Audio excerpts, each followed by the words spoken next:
part of the Press Play Podcast Network. This episode of Cavs on the Break NBA podcast is sponsored by BetterHelp. BetterHelp is the world's largest therapy service providing professional, affordable, and personalized therapy in a convenient online format. BetterHelp removes the traditional barriers to therapy and makes mental health care accessible to everyone.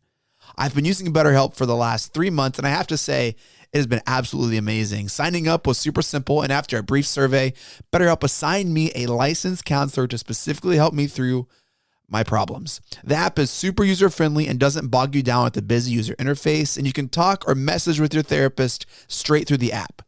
Valuing your mental health is one of the most important things you can do, and there's no better way to start than BetterHelp. Cavs on the Break is proud to highlight this company and offer a promotional code at checkout. Use promo code CAVSP3 for 10% off your first month with BetterHelp. That's CAVSP3 at checkout for 10% off the first month of counseling with BetterHelp. You will not regret investing in your mental health. Iguodala to Curry, back to Iguodala, up for the layup. Oh, blocked by James. It's over. It's over. Cleveland is a city of champions once again. The Cavaliers are NBA champions. What's good, Breakers? That sound means it's time for Cavs on the Break NBA podcast for the Press Play Podcast Network. I'm your host, Chase Smith, and with me, he's the NBA writer for hoopswire.com. He's our Cavs insider, national NBA writer, Sam Amico. Sam, if we're recording, that means something happened with the Cavs, man, and they got their guy. The second domino piece to this Cavs offseason has fallen. The Cavs have hired Warriors assistant head coach Kenny Atkinson. What is your initial reaction, Sam, to this news? Well, my first reaction was they hired a guy who's exactly my age. Okay. So I thought that was cool. But no, I had been putting it on the website. We've been hearing this around from both local and national media that this at one point was a number one candidate. Then it kind of went to James Borrego was a front runner, and then Kenny Atkinson came back out on top. And I thought, frankly, either of those guys would have been a good hire. And the fact they made Kenny Atkinson the hire, I think it's a good hire. You know, kind of similar narrative to the Lakers. Redick the top, and then Hurley, and then Redick got the job. You know, obviously Atkinson has way more. Redick doesn't have any coaching experience. Atkinson does, and you know his resume is, I don't want to say impressive, but there's some tidbits there that I think you really could like, Sam. Like you mentioned, the Cavs front office, whoever made the decision, you know, whether it was Gilbert or Altman or Ganzi, they choose not to go with Pelicans assistant James Borrego. Instead, Atkinson, who was with the Clippers before he joined Kerr's staff in 21. They won a championship, right? Did he win a ring with 2022? He was a member of the Warriors team, or a member of that coaching staff that won the championship 2022. Yes. Yeah, which, good call by him. Or after that is when he declined the Hornets job. Was that after that championship or before? Did he say, no, I'm going to stay here, and then they win? Yeah, it was. I think it might have been the year before they won the title that the Hornets offered him that job. It was right in that window. Yeah. The Hornets offered him the job. He accepted it. He did. And then he came back out and turned it down. So won a ring. Like on the day of the press conference, he said, yeah, you know what? I don't want to. So hopefully that's not the case again this time. But there's a big difference between that Hornets team and this Cavs team. Yes. And really any other team he's been the head coach of. I mean, he was the head coach of the Nets for 4 years, which very interesting situation here. A lot of familiarity in the Cavs front office with him. Walton, who was also under Steve Kerr in Golden State, who is, was on staff. I'm assuming he will probably be retained. Hopefully. You would think, but that's still very much up in the air. Right. But also Jared Allen and Karis LeVert played for Kenny Atkinson in Brooklyn. And what a time he had in Brooklyn. Took over this team decimated from, the Celtics, Nets trades, and really overachieved to the point. He brought them to the playoffs, and I think a little earlier than any of them wanted, with players. I have a list of his players here. D'Angelo Russell, Spencer Dinwiddie, Karis LeVert, Jared Allen, Joe Harris, and they made the playoffs. They ran. I think they won. They won that first playoff game too. They lost the series 4-1, but I think they won the first game in kind of a stunning fashion. Yeah, they played the 76ers, who had Yeah. Embiid, Jimmy Butler, Ben Simmons is playing a full season. This is the Toby and Boban and Toby. So the team that probably should have made the finals if not for a crazy Kawhi Leonard shot, right? So, who made this? Oh, also he was fired his fourth year in Brooklyn after they traded for Kevin Durant and Kyrie Irving, and the wheels fell off, Sam. And so it was just a kind of a really, unfortunate situation. They had built this culture, they'd built this kind of like team in Brooklyn, and then they bring in these super duper stars, and it just kind of like oil and water, man. Unlike his team here in Cleveland, who have bona fide stars, who have playoff experience, who have high expectations from the jump, I think you can really convince yourself that there's a lot to like here, Sam. Well, yeah. I mean, first of all, the situation, as you said, Chase, was kind of like, you look at what he did in Brooklyn. He did more with less in Brooklyn, where then they brought in these superstars with, at that time, pretty big egos. Kevin Durant, Kyrie Irving, super duper duper stars, like the superstars of huge. Yeah. And Durant had been on that couple title runs with the Warriors. So I mean, it almost was like, you're not our guy anymore. We need a different guy for this group. And he was the last coach fired, and then they shut down the season for COVID. He was fired 4 days later, shut down the season. That's right. So he was the last coach fired before COVID. Anyway, so that it just was not a match. Like you said, oil and water with Kevin Durant, Kyrie Irving. Then, that Nets team brought in Steve Nash. That didn't have any success. They brought in Jacques Vaughn. They didn't have any success. So really, you can't fault Atkinson in that. I thought he made a lot out of nothing when he was there. The fact they went to the playoffs. And then you look at, so he went and did Doc Rivers assistant with the Clippers for a year. And then it went to Steve Kerr and the Warriors. And you look at Mike Brown. When he used to coach the Cavs, he used to say, I love ugly basketball. The uglier, the better. Well, now look at him after coaching with Steve Kerr's staff after 3 or 4 years. The Sacramento Kings are one of the best offensive powers in the NBA under Mike Brown. So I think that kind of coaching with Steve Kerr kind of opens your mind up to, and your coaching philosophy to other looks. And that's where somebody like Kenny Atkinson probably has benefited and was already doing a nice job. But now you go and kind of pick Steve Kerr's brain for 3 years. I think that can only benefit Cleveland. Has a career winning percentage of .383, which is skewed a lot from that first season. Like they had 19 or 20 wins. It wasn't a very good first season. I mean, they had just like gutted that team. Like you said, he did a lot with not a lot there. And looking at these Nets teams, they had Russell and Dinwiddie playing really, really well together. So they have two kind of guards like we do. And I think we have better guards than them. I think Mitchell Garland are way better than Dinwiddie and D'Angelo Russell. And so we have seen it work. He has had Jarrett out, and so there's a lot of things to like. Do you want to convince yourself when your team made the second round of the playoffs for a coach to work, Sam? Is that even already out of the gate me saying I have to convince myself some things to like, kind of like oh man, like what I think that if you're the Cavs, you look at things like, we've taken the next progression, next natural step from play-in tournament team to first round playoff team to second round playoff team. The next year should be Eastern Conference Finals. So now we feel like we have to get a coach to take us there. What do we have to do to get to the Eastern Conference Finals? Say everything else be the same? You've got to get more out of Evan Mobley consistently. How are we going to take him to another level? That was a huge part of these job interviews. What are you going to do with Evan Mobley? How are you going to make he and Jared Allen work? Because frankly, the Cavs don't want to give up on those two. Yeah. And it's because, why? Because most teams would kill to have two rim protectors like that in the starting lineup. It's like that. They have an elite defensive front court, and they don't want to just break that up. So how are you going to make this work offensively? Yeah. And it's working okay. I mean, Jared Allen's a double machine. He doesn't need the Yeah. ball.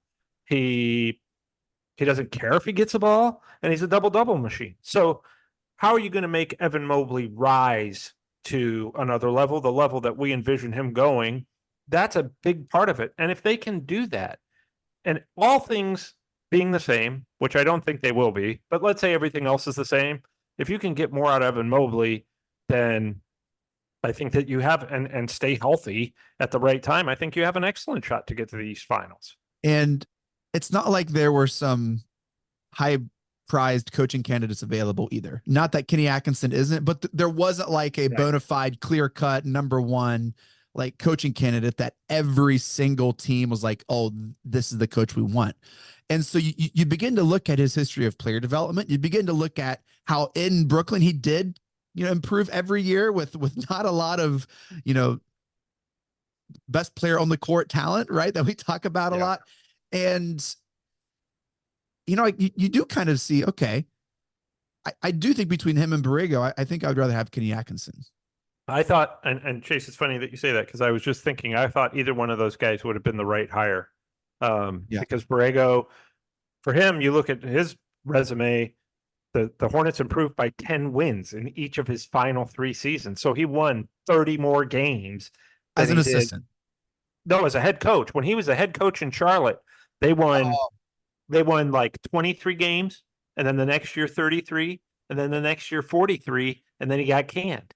And I was just like, why are they firing a guy who's won 30 more games than he did 3 years ago? Yeah. But, I thought they were both strong candidates. I think that the Cavs needed a guy who had head coaching experience as opposed to somebody who was a strong candidate like Mike Inori from the Timberwolves, who's an Ohio native. The Cavs are very familiar with him, probably, a very strong candidate. But I think that somebody, we'll get into this, but a team with a player like Donovan Mitchell, who is presumably going to sign that contract extension and stay, probably needs a veteran coach, as does the rest of this group. So, look, you can never tell until they take the court. You never know. I mean, I thought John Beilein was a good hire when they hired him. A lot of people thought he was a good hire. Excited. But you can, it's all about fit and how they relate to the players when they're actually in practice and on the floor. I saw a clip going around and I forget who shared it. Jared Allen at some point was on the JJ Redick podcast and talked about Kenny Atkinson. And he just mentioned the culture. We all loved playing basketball. And everyone loved, what they were doing. And to JB's credit, I do think it's a very healthy, positive culture, at least outside looking in. For sure. It is. And I think, that needs stated as well. I think it's important to keep that in basketball.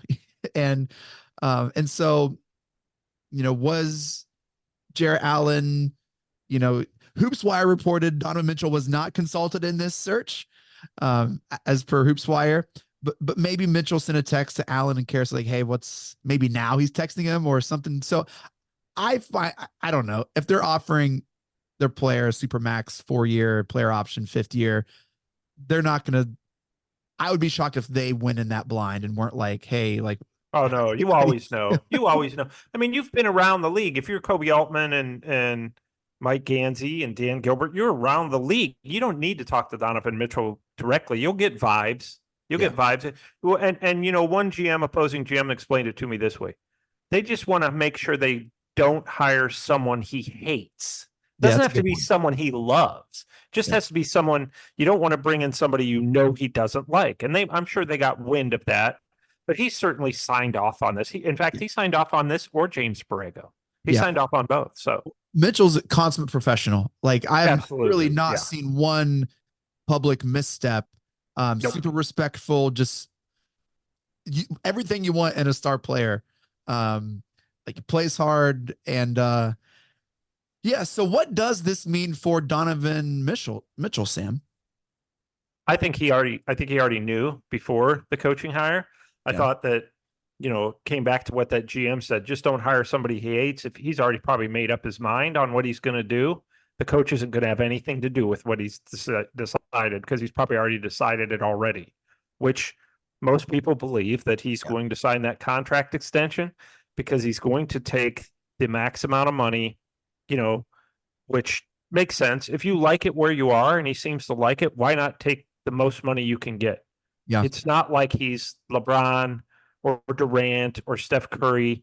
He's not in the upper echelon of the, endorsement guys. He's just not, you don't see Donovan Mitchell on a lot of ads, right? You don't Yeah. see him in commercials, not even local. Yeah. So you've got to, he's not like LeBron or Durant or Curry or those guys who are going to make that money up if he doesn't get it in his contract. Yeah. So I think that, the fact that And- the Cavs can pay him more than anybody else, he'll still be a young enough guy when the contract's up in 4 or 5 years, 5 years. Yeah. Yeah, why not go for the money now? And especially if it's an organization that you like and trust. And it seems like that's how he feels about it. And I think it's a perfect spot for him. Yes, the money, but also it's not like Cleveland's a bad basketball city right now. Like we have elite, yeah. like you mentioned, makes his life easier, right? Like they're not ball demanding big, so he's able to go get his. And where else would you go? You know what I mean? I think it's money, I think is a big part, but I think it's more than money too. And the culture too. He likes the culture. I can tell you that. He really respects and admires the culture, and he likes being the face of a team that has a very positive culture. Yeah. And I tell you what, why not believe in this team? Why not believe that they're close? I mean, they've taken the next natural step as in the playoffs that they should. Why not believe, hey, you know what? We're close if we're healthy and have another coach who maybe, I don't think JB Bickerstaff's a bad coach. I just think that this is a coach who gives them a fresh voice. And in the NBA, after 3 or 4 years, you need a fresh voice and a new system. Well, I've seen Kenny Atkinson get more fired up on the sideline, and clips than JB Bickerstaff. And so, I think of players like Max Strus, right? Even Mitchell. I think to match their maybe intensity or to go to bat for those players like that. Not that Bickerstaff did, but it was almost never overly emotional or even like angry. Kenny gets a little red face. He gets, lets kind of the refs know, and who knows what kind of accountability that's going to hold players for, whatever that means on or off the court. You just don't know. But Allen has been on record saying great culture. People love playing ball. So yeah. Okay. Mobley's a huge piece of this, Sam. It's mentioned in almost any piece you read about the Cavs hiring him. Mobley, his development. What does this mean for Evan Mobley? Yeah, that's the question. I mean, that was, like I said, a big part of these interviews. How are you going to help Evan Mobley get to another level? What kind of offense are we going to run? What kind of plans do you have to get him more looks, better looks, presuming he's playing alongside Donovan Mitchell too? It's not just Evan Mobley. It's how do you create an offense and a structure and a system to get him more involved and to, help him take his game to another level when it comes to offensive consistency. Defensively, he's already elite. Offensive consistency has to be there, and we can't blame Jared Allen being there. We can't blame Donovan Mitchell or Darius Garland or ball dominant guards. How do we get him to produce? What are you going to do? And that's the answer, that was the question. And the answer was probably what gave Kenny Atkinson the job. I don't know what his answer was, but that's the huge priority for the Cavs. Assuming you re-sign Donovan Mitchell, got to make your draft pick. You got to figure out what's going on with Darius Garland. But Evan Mobley is a huge priority going into next season because really you want him to take that next step. Yep. Because it's so crucial to how far you can go. We've seen what they can do when he like this, which isn't bad, but they need him to be an all-star. And it's how do you get him to become an all-star? I have a source inside the interview process, Sam. I know what he said. He said Point Mobley. Look on your face. This is going to be good. He said Point Mobley. And they're like, yes, hire. Point Mobley. Okay. That was it. That's it. Okay. I think another big question here, Sam, is Darius Garland. In my opinion, I think this provides a greater chance that he stays because of his success he found with Russell and Dinwiddie in Brooklyn. But what say you, Hoops Wire and Sam Amico? Is this help or continue the trend of maybe Garland not being in Cleveland at the start of the season. Yeah, I don't know that the hire has anything to do with it. It could for the reason you just mentioned, Chase. This guy had success with two guys like Dinwiddie and Well- Russell at the time. Not huge success, but he got them to play together. They were a Garland lot younger. is maybe the closest thing to a Steph Curry in the league without being Steph Curry. I mean, that's really, really high praise for Garland, but he has a really high percentage on long distance threes. Just as far as like 3-point, like I think he shot better last season than he did this season. Right. But there's not another Steph, and I don't know if there ever will be. No, but I know what you're saying in terms of his shooting and his how he can open up. Look, the guy was an all-star a couple years ago, Darius Garland. Mm-hmm. So, and he had to me, he had a frustratingly bad year this past year, annoyingly so, for not just the fans, but for the Cavs. And which one do you pick? Do you believe that he's going to be the annoyingly bad guy for the rest of his career, or do you think he's going to be closer to the all-star? That's what the Cavs have to decide. Now, obviously, there's another factor in all this, which is we've heard the talk of Rich Paul and Garland's camp requesting potentially a trade because they believe that he'll never be a fit with Donovan Mitchell. Rich Paul did not refute that when he had a chance. Nope. He said, I'm not going to talk about that, is what he said. Yeah. We're not discussing that. So, so in my opinion, I feel that's a trade deadline teaser. Like I think this new coaching hire is going to, buys the Cavs enough time to see if this can work. And I think if it's all peaches and cream at the start of the season and they're playing incredible basketball, hey, let's ride this out. But I think if it continues like it did last season, I think it's a deadline move, in my opinion. Well, that's, and that's just it, Chase. People forget you have until February to make a trade. Yep. If you don't have to do it right now. If Garland doesn't want to be here, or if there's some sort of clunkiness between Mitchell and Garland, you don't think it's going to work. You have until February. You don't have to figure it out in August. Yeah, I think the hiring of Atkinson extends Garland's time span here. I do. And I think that's the only coach aside from the former coach in Portland. I forget Tots. Yeah. Terry Stotts. Yeah. I think this particular is going to just pique his interest enough and say, hey, like, let's see. It could very well could. What's going on there. I also think this improves the chance of Jarrett Allen staying in Cleveland and Karis LeVert as well. I don't see them bringing in Atkinson to move or trade those players. I would be shocked, but it's a business. It's not a, it's not a thing, but I don't see them not sticking around for a while. I don't know. No, I don't think they ever had any intention of trading Jarrett Allen. Karis LeVert, I just don't think if you wanted to trade him, you're not getting back probably equal value. So why bother? Okay. Unless you're looking to shed salary. Yep. Anything else you want to mention on the Atkinson hire? He's currently in Paris, I think, Olympics. And so the Cavs wanted to have a coach before the draft, right? You something you guys reported. That's what the goal was. It wasn't like we have to do it, but it was let's try and get this taken care of before the draft. It's not like the NFL where, you got to have your coach in place before the draft and because it's all about system. The NBA, you basically have a coach before the draft or not, but yeah, they wanted to get one. So no, I think, look, I thought of all the candidates listed, Atkinson and Borrego were probably the two most likely to come in. You could feel confident about either one of them getting the Cavs to another level. Whether they do it or not, there's a lot of factors in that, but I think it was a good hire. Yeah, I do too. Let's take a quick break. When we come back, we'll touch on other potential Cavs moves this offseason, hit on the draft, and then briefly touch on the NBA Finals. Stick around, Cavs on the break. Sam Amico, Chase Smith will be right back. This episode of Cavs on the Break NBA podcast is sponsored by BetterHelp. BetterHelp is the world's largest therapy service providing professional, affordable, and personalized therapy in a convenient online format. BetterHelp removes the traditional barriers to therapy and makes mental health care accessible to everyone. I've been using BetterHelp for the last 3 months, and I have to say, it has been absolutely amazing. Signing up was super simple, and after a brief survey, BetterHelp assigned me a licensed counselor to specifically help me through my problems. The app is super user-friendly and doesn't bog you down with the busy user interface, and you can talk or message with your therapist straight through the app. Valuing your mental health is one of the most important things you can do, and there's no better way to start than BetterHelp. Cavs on the Break is proud to highlight this company and offer a promotional code at checkout.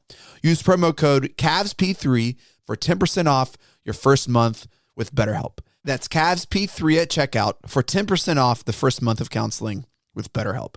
You will not regret investing in your mental health. We are back. Cavs on the Break. Sam Amico, Chase Smith.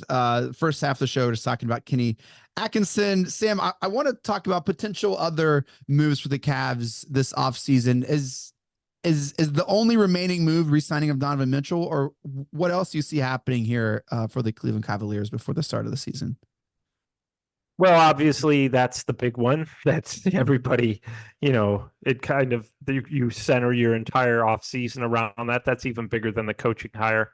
But there's that. And then, of course, Evan Mobley can get a contract extension this summer, which I believe is going to happen, which is really kind of a formality. It's going to be there for him. He's going to accept it. It's just really a formality. I think the big one, other than you're going to have to figure out what's going on with the Isaac Okoro. Do you want who's going to be a restricted free agent? Do you pay him and then go into the tax? I don't know that they want to do that. So with Isaac Okoro, it's not going to be a huge priority, but I think they do want to bring him back. It's got to be at the right price, because the Cavs are going to be in the danger of paying tax, which really limits everything you can do, and really that Okoro signing is going to hang over their head most of this summer, I would think, because do you re-sign him and go into the tax, and all of a sudden you're limited in terms of anything else you can do? That's something. Look, Dan Gilbert's not above paying tax. He's done it hundreds of times, but do you do it with Isaac Okoro? I don't know. Maybe you do. I don't know. They've got to figure that out. And then the other thing would be obviously Darius Garland. What's going to happen with that?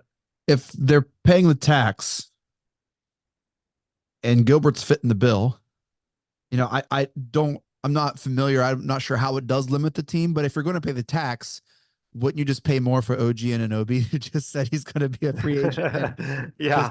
Well, I think happen. Yeah, you can always go into the tax without too many punishments in this new collective bargaining agreement, provided you're re-signing your own free agents. But it does limit you somewhat what you can do in terms of making roster moves in the future if you're paying tax. That's just the new collective bargaining agreement. It's almost like a hard cap. And then if you go over that hard cap, quote, the fake hard cap, if you go over that, it really limits what you can do with your roster. And I mean, like the Phoenix Suns cannot make any moves. They cannot do a single thing because they're in the repeater tax, and yet they really need to improve their team somehow. But so that's just something I know that's, it's a small thing. You don't think about Isaac Okoro, like, other than we do, obviously, specifically you. But I'm just saying, like, a lot of fans don't think about that element. It's like, this guy was a pretty important piece for most of the season. Where's he going to fit in? Are they going to be able to afford him? Are they going to lose him for nothing? I mean, those are things that, smaller things that they've got to come to decision on. They're going to have somebody, because Damian Jones is going to be back. Tristan Thompson's not going to be back. I'm sure somebody else in there I'm missing isn't going to be back. But I mean, those two right there are probably goners. I can't imagine any scenario in which those two come back. And Isaac Okoro could be in there as well. Look, if Darius Garland gets traded, then all of a sudden everything, then you rethink everything that you're doing, because, so much is going to be contingent on what they bring back for him. So, yeah, it'll be a very interesting offseason after Donovan Mitchell signs this contract extension. Everything after that's going to be okay. Like, what now? Yeah. The who's on my top of my wish list? Not OG, because that means I have to say goodbye to Okoro, because he would take all of Okoro's minutes and more. The top of my list, I mentioned this before, Sam, and you teased me on Hoops Wire with this a little bit. Lonzo Ball in Chicago. Yeah, yeah. Well, if you Tease trade me. Darius Garland, my fear with Lonzo Ball obviously would be the fact that he's missed 2 years, and I think does somebody come back from that? Maybe. I don't know.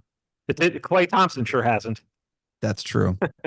Yeah. Kevin Durant kind of has, but sometimes with point guards, it concerns me with lengthy knee injuries, but we don't even really know what that is. But I like if it's Lonzo Ball, the Lonzo Ball who before he got hurt, yeah, absolutely, Yeah. because he's a great defender, great teammate, sets guys up. Yeah. Yeah. What's the top of your like wish list aside from Mitchell resigning? Do you have If a the Cavs were to make a trade, yeah, or or like a move, a sign move, whatever? yeah, I mean, if they're going to make a trade, I think I like the idea of Brandon Ingram. The only thing, then who's the point guard? You've got to find a point guard unless you're just going to have Mitchell play point, which isn't really what he was signed to do. But Kenny Atkinson could get creative. You're certainly not going to have Max Strus playing point though. Yeah. And then you have to go find a point guard. If you trade, and I said this about Jared Allen, like do not trade Jared Allen, because if you do, then you've got a massive hole to fill. Good Yeah. luck finding a double guy who doesn't care if he gets the basketball and Yeah. defends like that. Then you've got a massive hole. Yeah. With Darius Garland, yeah, he had a terrible year, but you're gonna have a big hole to fill if you lose him. Yeah. Obviously he made a lot of turnovers, but still, You're right. he's still a starting caliber point guard at worst. At worst, a starting caliber point guard. You trade him for Brandon Ingram, you have no starting caliber point guard. Yeah. And Those all good points. is Brandon Ingram that big of an upgrade? Theoretically, I would like to see them run it back with Kenny Atkinson for the most part, with changes around the edges, Yeah. and see how it goes. See how that goes. Give it a little time, because there's a lot to be said for familiarity. Yeah. I'm with you. Instead of blowing everything up. I'm with you. I'm with you. The draft is this. Well, if you're listening to this on Wednesday, June 25th, the draft is this evening.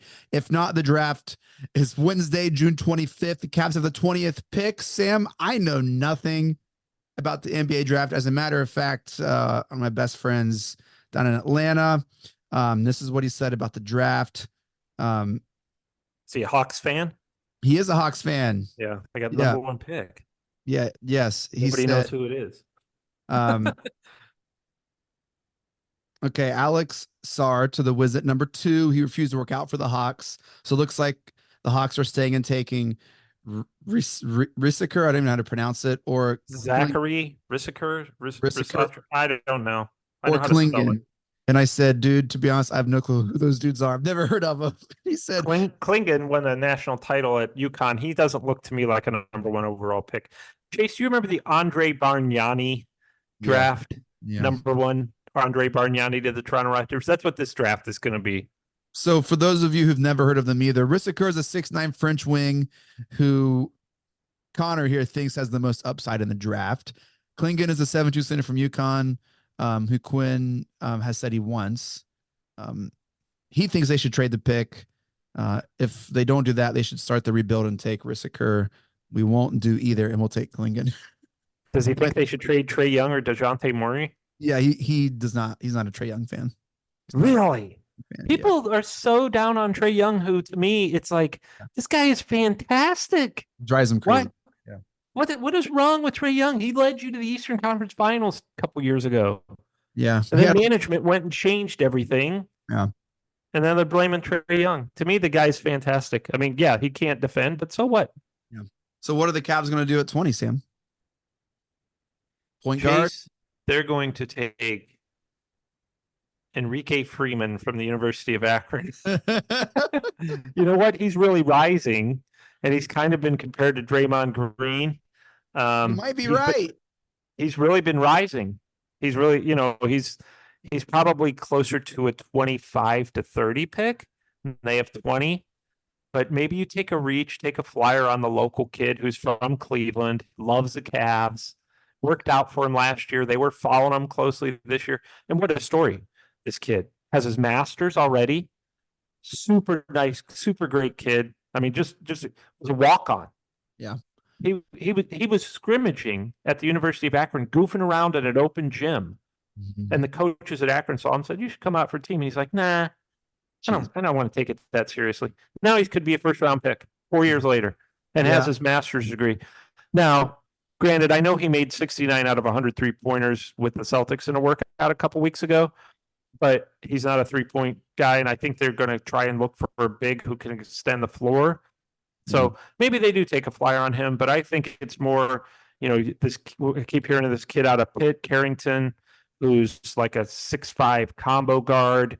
There's a kid, Walker from Baylor, who kind of reminds people of Jay Crowder, um, Reggie Bullock type, physical guard, small forward type.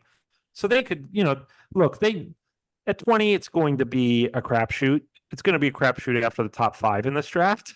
Yeah. But sounds like a crapshoot after the from pick 1, to be first 3. honest. Yeah, right. Yeah, you're probably right. So yeah, I mean, look, it's hard to gauge who they might look at, but I can tell you they're excited about a player that they can get at 20. Yeah. They think, you know what, this is always exciting because you can always get a diamond in the rough, Right. In a draft like this. Yeah. Because nobody knows much about anybody. So who knows? Yep. Yeah. Will Bronny get drafted tonight? Bronny will get drafted. I'd be shocked if he's drafted in the first round. Okay. No, I shouldn't say shocked. I'd be surprised. Put it this way, if somebody takes him in the first round, it's solely with the hope that LeBron will go there. That's not because he's first round in talent or upside. Yeah. He's and look, I love Bronny. I wish him the best. He's compared to the other 60 guys that are probably going in this draft. If he gets drafted, it's not about talent or upside. Although scouts will convince themselves that they like his upside, but I don't know if that's actually the case. The other guards going in the first round, this other guard from USC who was a freshman, Isaiah Collier, who was really highly thought of is going to be a first round pick. And he had a much better season than Bronny, so he should. But I don't know. I don't know. Maybe Bronny goes 30th to the Celtics. That'd be funny. So I forget. Did I say he would go first round, and everyone else was like, no. Did I say like first pick? Like, I don't remember at what degree am I like. Well, I'd take him number 1 overall if I'm the Atlanta Hawks. Why not? Yeah. You should just think of all the jerseys you're going to sell. Oh my gosh, that'd be hilarious. Celtics win the finals. Sam, did the Cavs give him the best competition, or does that go to the Pacers before they fumbled the bag every end of the game and their injuries? The Cavs the toughest opponent for the Celtics, you mean? Yeah. Moving forward? Yeah. Well, no, in the playoffs, because they had the Heat, they had the Bucks. Oh. Yeah, no, I'd say the Pacers, even though they fumbled it. The Cavs, it was hard to tell without Mitchell and Allen. They did get a win in Boston. They got a nice win in Boston. But look, to me, it's like, yeah, the Cavs probably, at least for that one game, I think probably beat them worse than anybody else, for one game in the East. But I don't think the Cavs are that far away. And I'm sorry, I know Boston went 80-21 on the regular season, which was, if you include the playoffs, which is very dominant. But I don't know. Chase, we watched finals. Were the finals so boring? Yeah. This is the worst final. Nothing against the Dallas Mavericks. I was just bored out of my mind watching those games. Yeah, there's nothing to it. Yeah. Yeah, they're like the most boring superstars too in the Celtics. Like they're just so. Yes. I don't even. Yeah. Brown and Tatum are boring. Sorry. Yeah. They are. They're vanilla. Nice guys. Vanilla. This changes their arc, though. I mean, people didn't take them serious because they didn't win anything, and now they won. They did. You can never take that away from them. They won, and they beat a Mavs team that had Kyrie playing great, although playing against his former team seemed to be his kryptonite. And Luka, who probably top 2 player in the league. Yeah. Right. No, I mean, there's Dallas, really, their role players is what really doomed them. They just they were great all Western Conference playoffs and were doomed. And then, what a great story for Dallas. Didn't even make the playoffs last season. So that's the good news for teams such as the Cavs. Is the NBA, ton of parity. You never know who's going to go from year to year. Nobody picked Dallas to go this year. Nobody picked the Denver Nuggets to win it all last year. So, I mean, that's great news for teams like the Cavs that everybody's counting you out, but nobody knows. This NBA is a new NBA when the dynasty era is over. That's right. Well, also great news for the Cavs. We're not in the West, so we don't have to play the Timberwolves, the Nuggets. We don't have to play the Mavs. We don't have to play those teams. Right. We're in the East. We have this boring Boston team who they did dominate. We got an injury plague 76ers. We got a Bucks team who's not getting any younger. And, we have a feisty Orlando. Indiana, I think, is going to be tough again. But, yeah. All right. Well, Sam, that does it for this episode of Cavs on the Break NBA podcast. Thank you all so much for downloading and listening. Shouts to the Press Play podcast and for making this possible. And shouts to BetterHelp, who sponsored this episode. Don't forget to use code CAVSP3 for 10% off your first month of counseling. And remember, you cannot put a price on prioritizing your mental health, especially if you're a Cleveland sports fan. Make sure to follow us on Twitter at Cavs on the Break. We always follow back. And make sure to follow Sam on Twitter at Amico Hoops. Get all of his works and writings at hoopswire.com and at Wire Hoops. And Sam, I got to say, you get the Junkyard Dog Award, man. You really brought it tonight. I was impressed. You were? Wow. Okay, good. Well, that makes one person out of who knows how many, but good enough for me. I'll take it. I'll take it whenever I can get it. You know that. You're the Donovan Mitchell of the Cavs on the Break pod, Sam. You really are. Wow. Don't tell John Sable. He thinks he's the Donovan Mitchell. I will. No, John Sable is the Isaac Okoro of my heart. But I'll tell John. That's all that I'd rather have that. All right, Mike Breen, take us out. Congratulations, Cleveland. Your decades-long wait is finally over. The Cavaliers are NBA champions.